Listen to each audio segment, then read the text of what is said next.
¿Qué tal? ¿Cómo están? Muy, pero muy buenas tardes, tercero. Espero que se encuentren muy, pero muy bien. Si bien la clase de hoy había sido pautada originalmente, que íbamos a trabajarla de forma sincrónica presencial, debido a unos inconvenientes técnicos, decidí hacer la clase, dejársela preparada para que ustedes puedan hacer una devolución después. Ahora bien, estamos llegando ya al final de la cursada de Historia y Perspectiva de la Educación y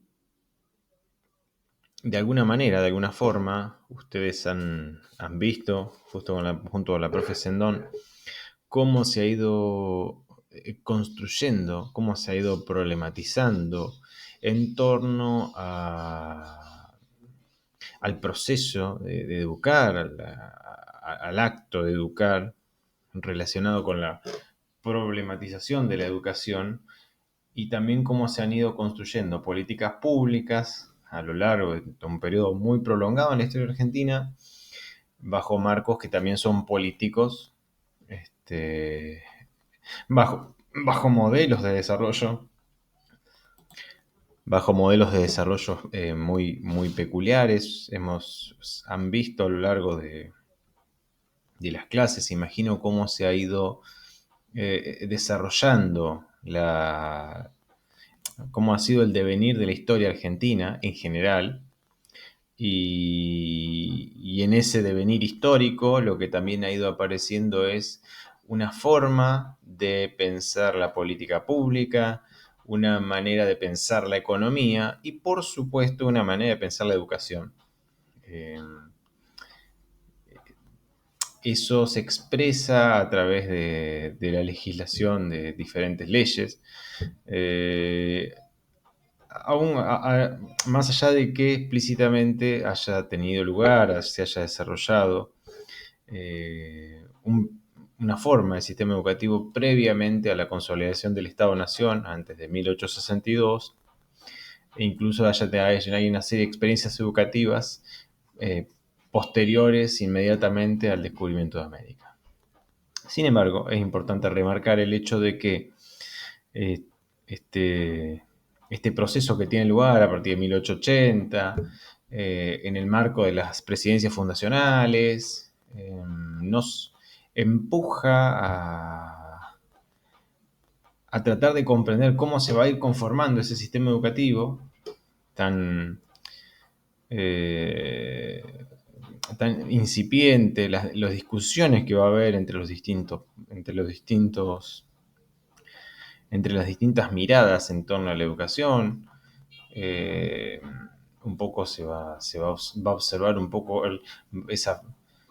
esa fractura que va a tener el partido unitario en relación a cómo pensar la educación.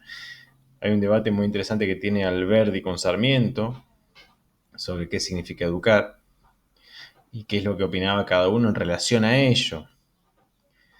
Entonces, en ese devenir histórico, como bien se voy señalando, se va formando un conjunto de tradiciones que, si bien no están explícitamente detalladas en cada proceso histórico, se van construyendo un conjunto de elementos que van a determinar o van a demarcar de alguna manera una manera de hacer y pensar y sentir a la docencia. Y de eso un poco vamos a trabajar hoy con el texto de la formación docente en cuestión de Davini. Algo más quiero señalar, cualquier duda, inquietud que tengan en relación al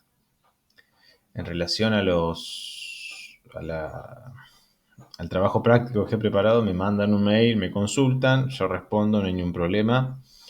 Ya tienen el mail mío, rcesarjimenez@gmail.com, y ahí cualquier inquietud que tengan, yo les respondo.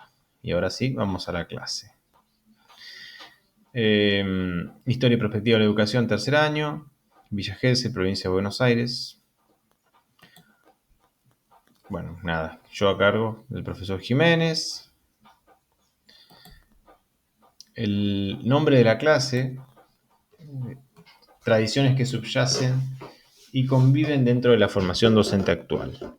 Esto es el texto de Davini, que es, a mi juicio, excelente, es muy bueno. Es muy rico el texto de Davini. Por eso vale la pena totalmente leerlo. Es muy clara, concisa, concreto el texto. Es entretenido, ameno. ¿Qué necesitamos para esta clase? Bueno, básicamente prestar atención a las explicaciones que voy a dar, tomar nota, y yo siempre sugiero hacernos preguntas sobre eso que nos dan, sobre ese contenido que el docente da.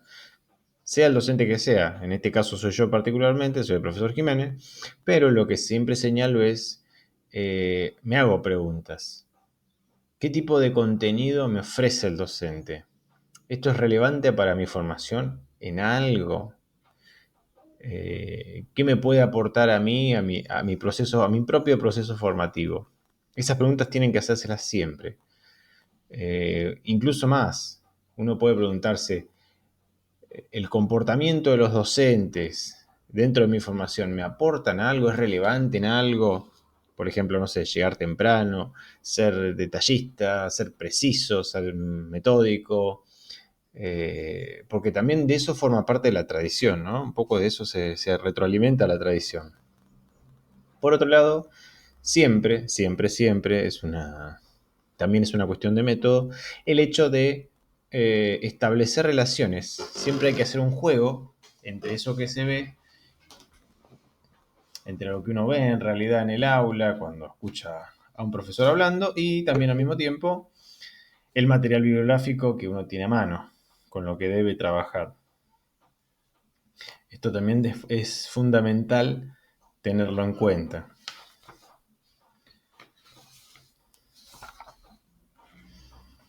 Yo había sugerido 3 trabajos para 3 textos que eran para este fin de ciclo, que por alguna razón se tuvo que prolongar, les pido disculpas por eso. No estaba en mis planes, pero bueno, las directivas son muy claras y donde manda capitán no manda marinero, dice el refrán. Por eso quise incorporar estos 3 textos para que son de la unidad 5 y 4 y 5. El texto de Davini del año 2010, el texto de Aliot y Antelo del año 2009 y el texto de Pastorina y Sarlé, que es del año 97. El texto de Davini, mucho más centrado en la cuestión política, el texto de Aliot y Antelo, que habla un poco de la maestra modelo y cómo ha influido en la formación docente, y el texto de Raíces, Tradiciones y Mitos en el nivel inicial, que habla de cómo esas tradiciones tienen una trayectoria histórica y también cultural, y los mitos que se han construido en torno a la maestra jardinera. En este caso me centré específicamente en Davini, ya después trabajaremos los 2 textos que nos quedan, que son también extremadamente ricos. Entonces, ¿cuáles son los objetivos de esta clase?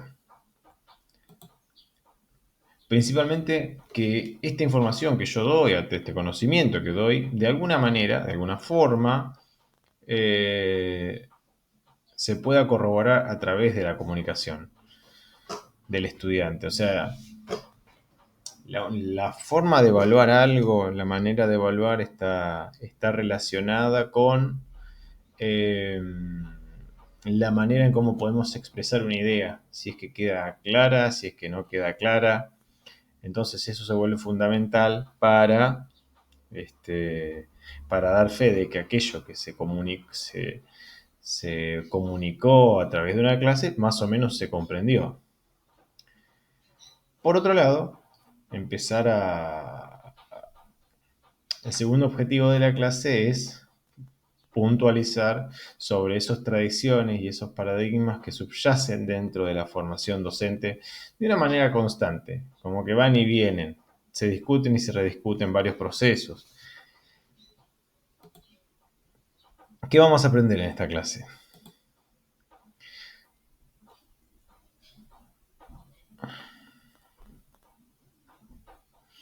Vamos a aprender a desarrollar un poco a desarrollar y a reconocer cómo se ha forjado la identidad docente a lo largo del tiempo y cómo influyen esos modelos de docente sobre nuestra formación contemporánea y cómo hay de alguna manera una suerte de, de múltiples identidades docentes que conviven en la actualidad, que toman elementos de diferentes tradiciones. Bueno, la cantidad de tiempo, exactamente 2 horas. ¿Qué bibliografía vamos a usar? El trabajo, como dije, señalé anteriormente, de María Davini, Tradición en la formación docente y sus presencias actuales. En el libro La formación docente en cuestión, política y pedagogía. Y algunos postulados de Thomas Kuhn que desarrollan la estructura de las revoluciones científicas.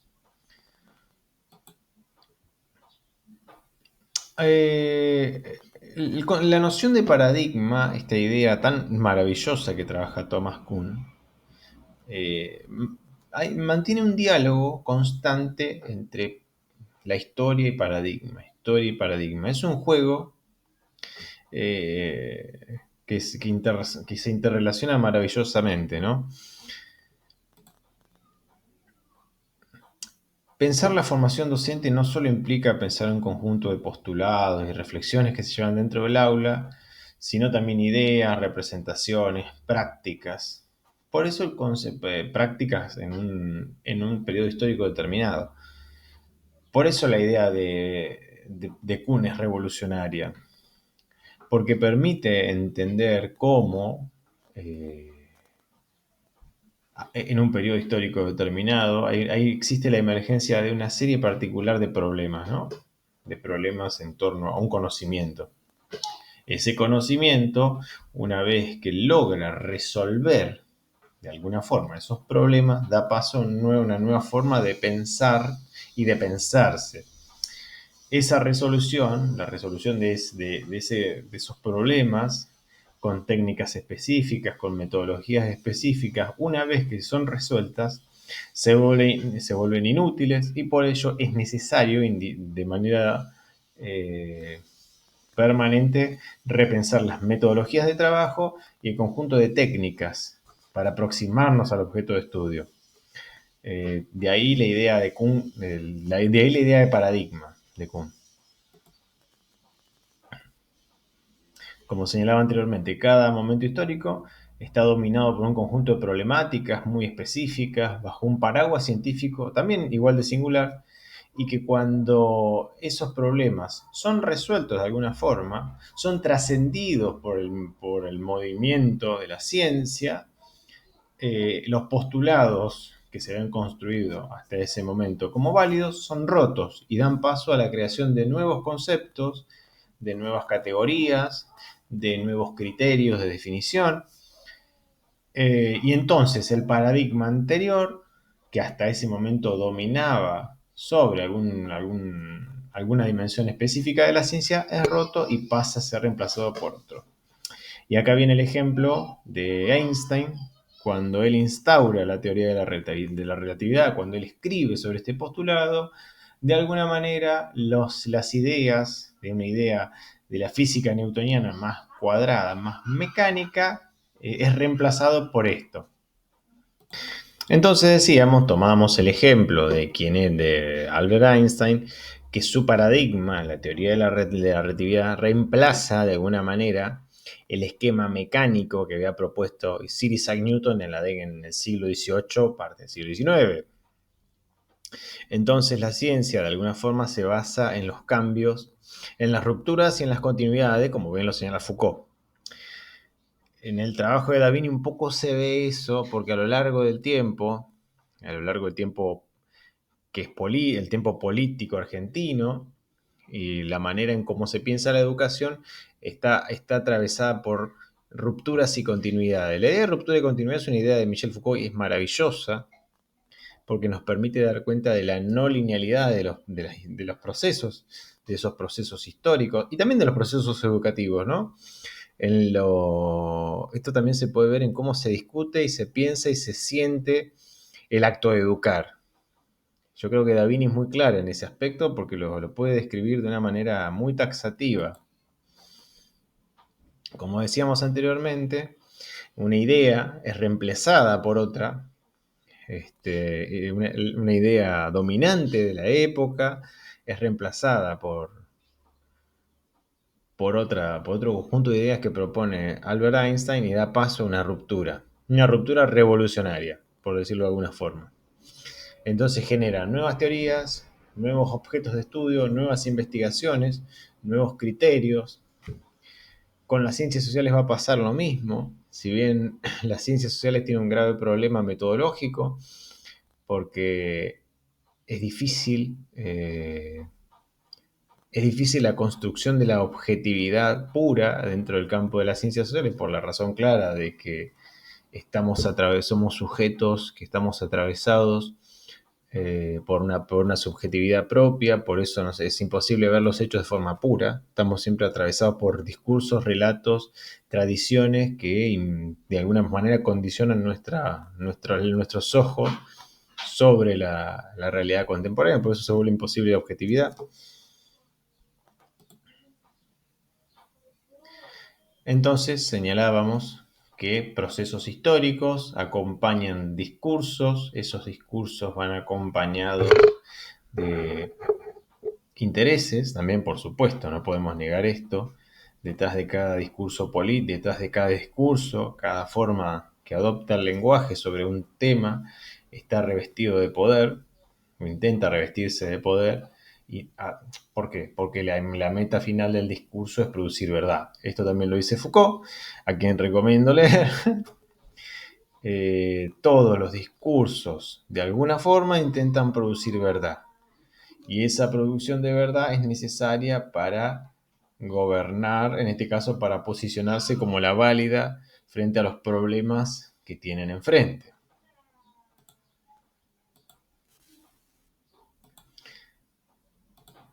Ahora bien, las tradiciones en la formación docente son varias. Davini lo trabaja bien a esto. Un poco lo que había señalado antes, hay una relación triangular entre lo político, lo educativo y lo económico. Hay un diálogo constante entre estos tres procesos.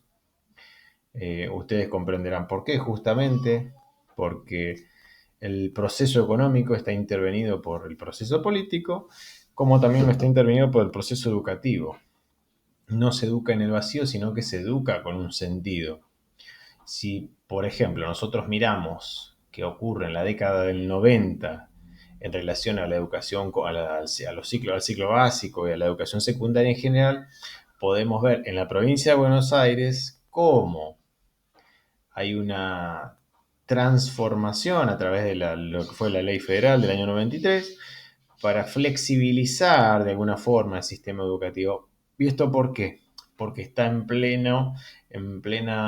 estrecho vínculo con la manera en que el gobierno de Carlos Menem tenía o pensaba cómo debía insertarse la Argentina en el mundo. O sea, no es casualidad esto. ¿Qué quiere decir? Es que si uno lo mira a grandes rasgos, uno puede pensar que en la década del 90 no era necesario que la sociedad argentina, la mayoría de la sociedad, en este caso bonaerense, se formara, tuviera una formación profunda, no solamente en términos académicos, sino en términos técnicos, para la inserción laboral, porque nadie estaba interesado en el desarrollo de la producción, nadie estaba pensando en que esos trabajadores debían insertarse de alguna manera al mercado de trabajo, porque la manera de comprender el mundo del gobierno de Carlos Menem era pensándolo no desde la producción, sino a través de una compleja estructura financiera que también era cambiaria, en donde el desarrollo de la producción no era lo relevante, sino las formas de hacer negocios entre el capital transnacional junto con el capital criollo. Entonces, ahí tenemos una manera muy clara en cómo se piensa el Estado y cómo se piensa la educación. Ahora bien, uno podría pensar ya de una manera más polémica, el hecho de que si se deja, si a la educación se la abandona, si se abandona el proceso educativo en materia de inversión, es una manera de hacer política también. Es una manera de pensar la política educativa de alguna forma. Si a un docente se le baja el sueldo, por la razón que sea, también es una manera de mandar un mensaje de qué se está pensando en torno a la educación. Quizá no es tan fácil de ver estas señales, pero es algo que constantemente uno tiene que pensar, ya sea en el campo de la educación, ya sea en el campo de la salud, ya sea en materia de los servicios públicos en general.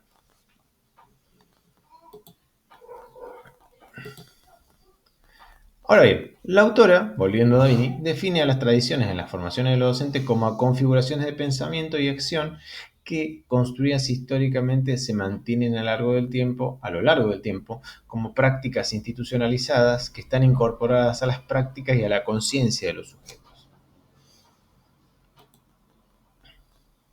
Es decir, tenemos la convivencia de diferentes matrices de pensamiento en relación a la formación docente, en donde conviven distintos enfoques y miradas, que se encuentran, que dialogan entre sí y están a veces de acuerdo y a veces en desacuerdo. En la mayoría de nosotros, la mayoría de quienes somos docentes, estamos influenciados por modelos de docente. Siempre pongo el ejemplo mío, que era el mejor docente que tuve. No era bueno didácticamente, era pésimo, pero el tipo tenía un lenguaje que podía hacer una profunda relación de los conceptos y categorías, que era excelente lo que hacía. No era didácticamente bueno, pero eso tiene que ver en la forma en que uno también aprende, que es algo que siempre charlamos. Cómo es nosotros metabolizamos e incorporamos la información. Y cada uno la incorpora de una manera diferente y cada uno toma de los docentes de una manera consciente o inconsciente algo que hace ese docente, cómo se mueve, cómo se desenvuelve, cómo evalúa, cómo corrige, etc.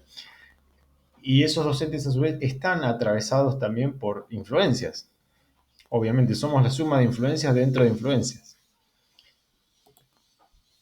Ahora bien, las tradiciones son varias. Tenemos la tradición normalizadora disciplinadora, el buen maestro, en donde el Estado asume la tarea de homogeneizar la sociedad civil bajo un modelo impuesto. Vamos a situarnos, contextuarnos históricamente. Siglo XIX. Modelo agroexportador. Un, un tímido ingreso de lo que va a ser mejor dicho, una tímida manera de inserción dentro del escenario internacional. ¿Cómo va a ser esa inserción? Básicamente a través de materias primas. ¿Con quién? Con los países más ricos del planeta en términos de intercambio comerciales, como va a ser Inglaterra, va a ser Francia, va a ser Bélgica, Holanda, en donde ellos van a ser compradores van a ser compradores obviamente de los bienes producidos por nuestro país y eso por supuesto que va a tener alguna serie de implicancias porque obviamente que este modelo agroexportador, este modelo de inserción de una forma periférica en el escenario internacional, está condicionado no solamente por la producción de bienes y servicios, sino también por la cadena de infraestructuras en torno a ella. Y por supuesto que estamos hablando de ferrocarril, estamos hablando de las operaciones logísticas, estamos hablando de los bancos, estamos hablando de una cadena de elementos que organizan y ordenan la producción. En esa organización y ordenamiento de la producción también vamos a tener una mirada y un enfoque sobre la educación. Y la discusión que van a tener las élites va a ser esta. ¿Qué tipo de educación le vamos a dar a un montón de personas, incluidas un montón de inmigrantes que ni siquiera sabían hablar castellano? ¿Cómo pensamos esa educación para esas mayorías? Y la instrucción no va a ser extensiva, va a ser de alguna manera limitada. No van a querer que todo el mundo se alfabetice no va a existir primario, secundario, universidad. No, eso no va a ser así para todo el mundo. Entonces, el proyecto educativo liberal se centró en la formación del ciudadano con misión de corte civilizador. No solo respecto de la barbarie autóctona, sino también de la presencia, bueno, como habíamos hablado un poco de los trabajadores inmigrantes extranjeros, ¿no? Que ni siquiera sabían hablar castellano. Entonces, el liberalismo se encargó de alguna manera de establecer una cierta censura para garantizar eh, que las personas pudieran acceder a la educación. Voy a cortar acá, voy a seguir en el siguiente video porque se me está haciendo largo. Les voy a enviar el enlace. Que tengan saludos.